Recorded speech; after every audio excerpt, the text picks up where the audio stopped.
ভেবেছিলাম সামার ভ্যাকেশনে কত প্র্যাকটিস করব, শ্যুট করব, নিজে সেজে গুজে শ্যুট করব, তারপর কলকা প্র্যাকটিস করব। কিচ্ছু হলো না। পুরো সামার ভ্যাকেশনটা ছেলেদের দেখতে দেখতে মানে মায়ের ডিউটি, বৌমার ডিউটি আর ওয়াইফের ডিউটি করতে করতেই চলে গেল। এই আজকের জঙ্গল পরিষ্কার করছি, কালকে রান্নাঘর পরিষ্কার করছি, মানে কিছু না কিছু একটা ছিল যেটার জন্য আমার নিজের কাজটা একদমই করা হলো না। খুবই কষ্ট হচ্ছে। 1 মাস চলে গেল, তার উপরে প্রজেক্ট ছিল, হোমওয়ার্ক ছিল। আর ওই ছেলেরা বাপরে বাপ কী দুষ্টু কী দুষ্টু! ওদের তো 1 মিনিটও একা রাখা যায় না, পুরো সাপ বেজির সম্পর্ক। এত মারপিট করে এক জায়গায় একটা টপিক নিয়ে, একটা জিনিস নিয়ে টানাটানি। সে মানে না দেখলে কেউ বিশ্বাস করবে না। মানে আমি যদি ভিডিও করি না তাহলে বলবে কেমন মা এইসব দেখছে আর ভিডিও করছে না সামলে। এই হয়েছে অবস্থা আমার। আমি ভাবি আমার কবে সেই দিনটা আসবে যে এই হনুমানগুলোকে কেউ দেখবে আর আমি শান্তিতে আমার কাজের জায়গাটায় টাইম দিতে পারবো, প্র্যাকটিস করতে পারবো। আদৌ কি সেই দিনটা আসবে? ঠাকুরের কাছে ভরসা করি, কাউকে তো কোনো কষ্ট দিই না, সবার প্রতি কর্তব্য করি। তবে কেন আমার জায়গাটায় কোনো সাপোর্ট নেই, এটাই আফসোস আমার। আমারও তো ইচ্ছে করে আর 5 জনের মতো একদম ফ্রি মাইন্ডে কাজ করব। ভালো লাগছে না। এই যে ফেসবুকে সবাই স্ক্রিনশটটা নিই, যারা আর কি কলকা আর্টিস্ট, তারা যে ছবিগুলো ছাড়ে, কাজগুলো ছাড়ে, সেগুলো আমি স্ক্রিনশট নিয়ে না আমি সেগুলো যখন টাইম পাই প্র্যাকটিস করি। যখন ওরা থাকে না, স্কুলে থাকে, ওরা থাকলে আর হবে না। এর মধ্যে একটা লাল কালি ফেলে দিয়েছে, দেখতেই পাচ্ছ তোমরা। ওইটা আমার ছোটো ছেলের কাজ, ওই যে লাল একটা লেপে দিয়েছে তুলি দিয়ে। তো এরমভাবেই চলছে। কলকা শেখার ইচ্ছে আছে, হেয়ার ক্লাস ইচ্ছে আছে, একটা অ্যাডভান্স কোর্স করার ইচ্ছে আছে মেকআপের। আমি জানি না কবে আমি পারবো। নিজে বাড়িতে বসে থাকবো ভাবি, একদম বসে থাকলে তো চলবে না।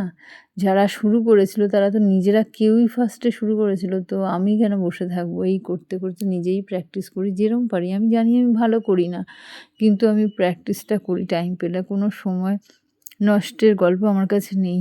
আমি আমি যেরকম ছিলাম সেরকমই আছি, খুবই সিরিয়াস, পাংচুয়াল। এবার সব কিছু আমি ভগবানের উপর ছেড়ে দিয়েছি। আমি যেরকম সবার ডিউটি পালন করছি, কাউকে না করছি না, কোনো কর্তব্যে ফাঁকি রাখছি না। আমি চাই ভগবানও যেন আমি যেটা চাইছি সেই স্বপ্নটা পূরণ করে।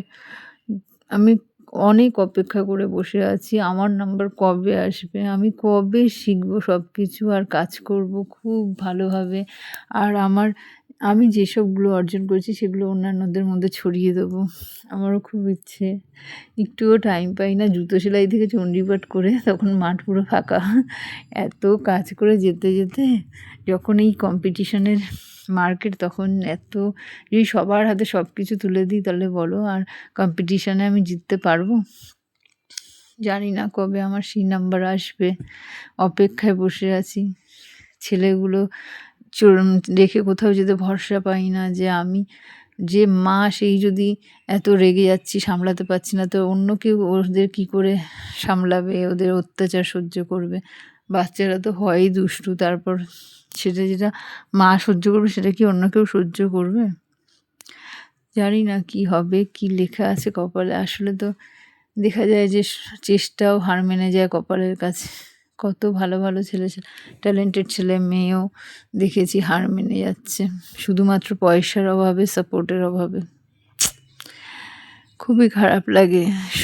ভগবানকে একটাই কথা বলবো, থেকো ওইসব মানুষদের কাছে যারা অনেক বছর ধরে শুধু চেষ্টা করছে শুধুমাত্র সুযোগ পাওয়ার জন্য আর সাপোর্ট পাওয়ার জন্য। তাদের পাশে থাকো তুমি।